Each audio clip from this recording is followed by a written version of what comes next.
Lorena, chegou o día. Marchamos de Vimianzo.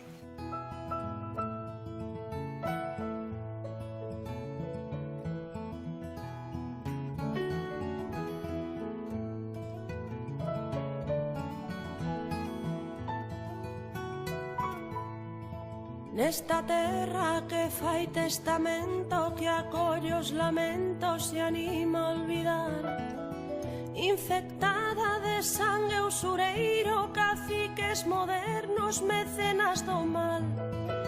Vivo dentro dun monte de area tinguido de brea que non limpa o mal, ca esperanza de tomar alento pra ver o momento de nos libertar.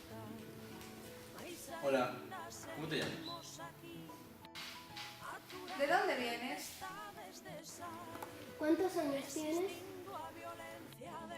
Son Lorena, veño de Vimianzo. ¿De dónde dices que vienes? Veño de Vimianzo, da terra de Xaneiro. Ah, ya me lo imaginaba. Hablan gallego.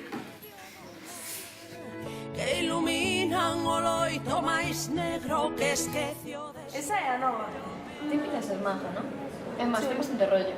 Sí, podíamos falar, tío. Va, veña, imos. Veña. Hola. Hola, eu son Cristina. Eu son Amara. Pois eu falei toda a miña vida en galego, non penso cambiálo por viaxar. Xa.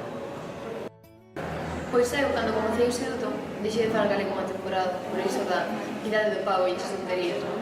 Pero, a ver, agora xa madurei e xa volvo a falar a miña lingua. Ser auténtica, non digamos.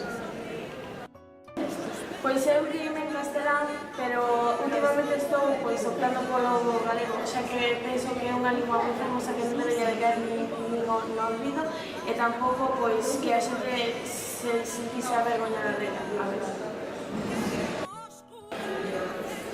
A verdade é que neste país temos un complexo de autoodio bastante curioso. Xa. Mas ainda seguimos aquí, a durar del